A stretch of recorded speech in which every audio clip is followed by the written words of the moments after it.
tama ba talaga yung ginagawa ko na to? Although sa akin, hindi ko naman sinabing tama, hindi ko naman sinabing mali.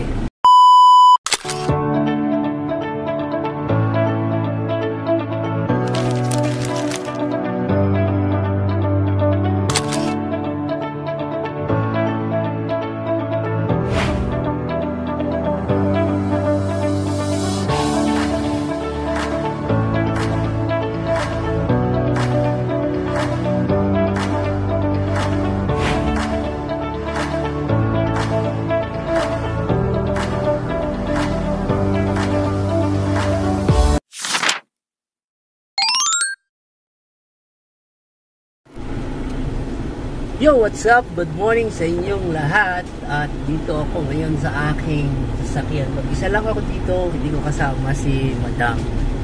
Medyo busy rin kasi si Madam sa restaurant sa Yam Food Hub sa Sikulos. At ito lang yung isipan ko ngayon. Habang nagdadrive ako, yung mga bagay na bumabag-abag sa akin. So, gusto ko lang i-share sa inyo kung ano yun. At ito, isip ko kung bakit ko nga ba ginagawa itong mga bagay na ginagawa ko ngayon kagaya nito. Kahit medyo malubak ang daan dito. Ang lubak talaga ng daan dito sa amin. No? Yan, no? Medyo hindi maganda yung situations. Pero okay lang. Pinagtsatsagaan ko na yan, pasensya na kayo malikot ang camera, pero ito yun, tungkol dun sa sinasabi ko sa inyo kanina, naguguluhan din ako sa buhay ko minsan. Bakit ko nga ba ginagawa itong mga ginagawa ko, especially dito sa gawain sa farm? Pupunta nga pala ako sa farm. By the way, ako nga pala si Lorenzo Binay Manalo. Kung hindi pa ako kilala, ako nga pala isang negosyante at content creator. At the same time, meron akong pinapatakbong dalawang mga negosyo. Mga restaurant ako, tapos may pension house, and then ito nga,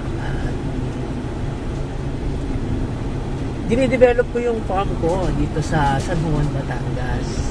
So, nag-aalaga ako ng mga rabbits at saka kambing, yung kambing dun sa aking farm, yun din yung ginagamit ko pang tinda doon sa aking restaurant sa Young Food Hub, PH Kambingan, dyan sa May Paco, Manila, 1375 San Marcelino Street, Paco, Manila.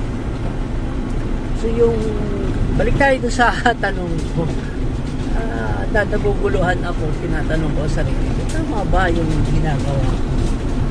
Well, anyway, hindi ko naman pwede sabihin mali. Hindi ko rin naman pwede sabihin tama. Basta ang alam ko, gusto ko itong ginagawa ko. So, nung una, parang napapagod ako, na parang ayaw ko na.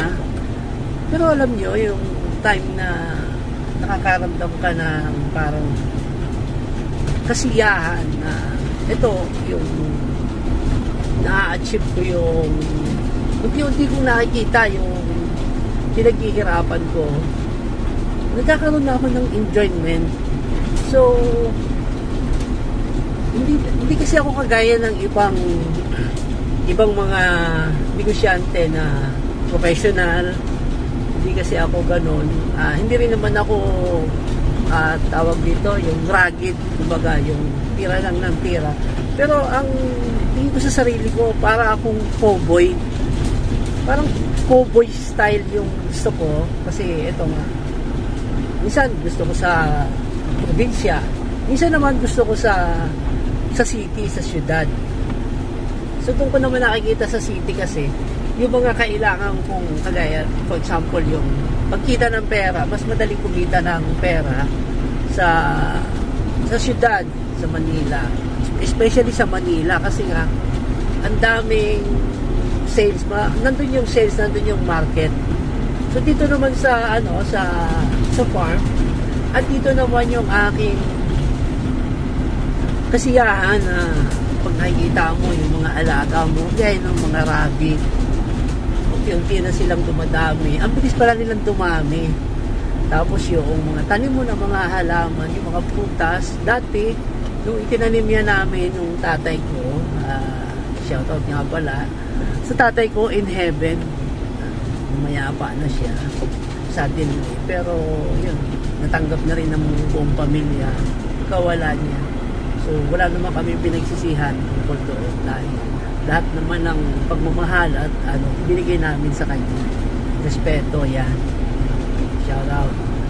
So yun, yung mga tinanim namin noon, ito mo yun, yung natitikman na namin yung bunga, matagal din, pero hindi namin namalayan.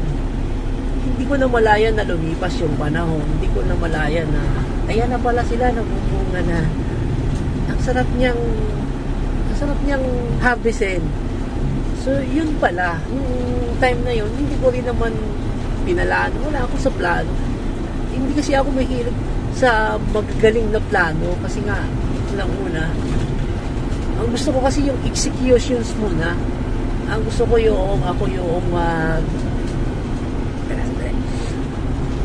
ako yung magte-testing sa testing ability. Testing muna lahat ng mga ginagawa ko, tinetesting ko sa umpisa, sa mga maliliit na amount lang. Kung hindi gumana, titigilan ko na. Especially kapag ayaw ko na. Ang lubak talaga dito. Ang lubak talaga ng daan dito sa Escribano. Pasensya na kayo, ha. Kita nyo naman. Ito. Yan. Sa lubog tayo. Ang lubak talaga, grabe. Pero, anyway, ituloy ko lang yung kwento ko. Tungkol doon sa mga tanim ng tatay ko, tanim na hindi ko rin nakalain, pero ginawa lang namin yan. Pinanim lang namin.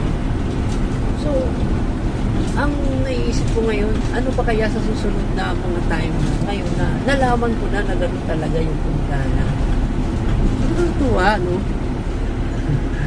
Okay, hindi ko na kayang tiisin yung lubak. Yan, no? Ano ko muna, mag-goodbye muna ako sa inyo. Pero i-share ko sa inyo yung moment ko na ito na pinilit ko lang talaga na ma-share sa inyo kasi nga gusto kong malinawan din. Tama ba talaga yung ginagawa ko na to? Although sa akin, hindi ko naman sinabing tama, hindi ko naman sinabing mali. Pero yun nga, naguguluhan ako. Tama ba na ako kumikita na ako ng maayos? Pero kung ano-ano pang ginagawa ko sa buhay. Pero ito naman, nagkakaroon ako ng fulfillment. Parang nalalaman ko tuloy kung ano ba talaga ang purpose ko.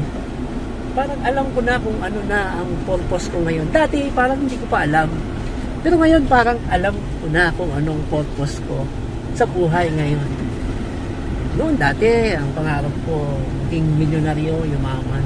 Hindi ko rin namalayan na na-achieve ko na pala yon. Pero parang hindi pa ako happy. Pero ngayon, yung mga bagay na meron ako, at ini-enjoy ko, doon ako nagkakaroon ako ng realization na ang swerte ko pala, promise. Ikaw kasosyo, kanego, ikaw, lahat ng mga nanonood sa akin ngayon.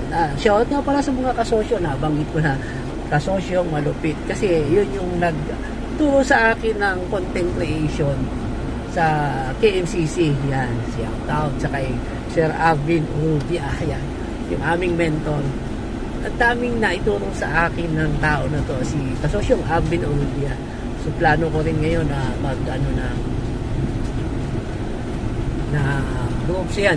Bumuo kami ng groups ng Kanego groups. Pwede kayong mag-join diyan. Tapos pagkwentuhan tayo yung mga bagay na gusto nating i-share sa iba para makatulong, para magkaroon tayo ng value, para magkaroon tayo ng kwentas, para maging tao tayo na may kwenta tayong tao, hindi tayo basta nabuhay lang na walang iiwang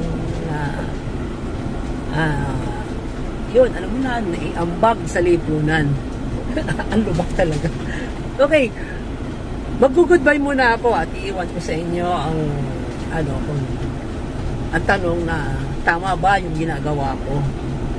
Kayo na ang humusga. wala naman akong, walang mali, walang tama kung anong sagot ninyo. Okay? Hanggang dito na lang muna ang aking malubak na content. Sana makatulong o magustuhan nyo. Okay? Okay, paalam muna ako. Ako ang inyong Kanego. Sama-sama. Gusto ko sama-sama tayo umasenso. God bless you. Bye!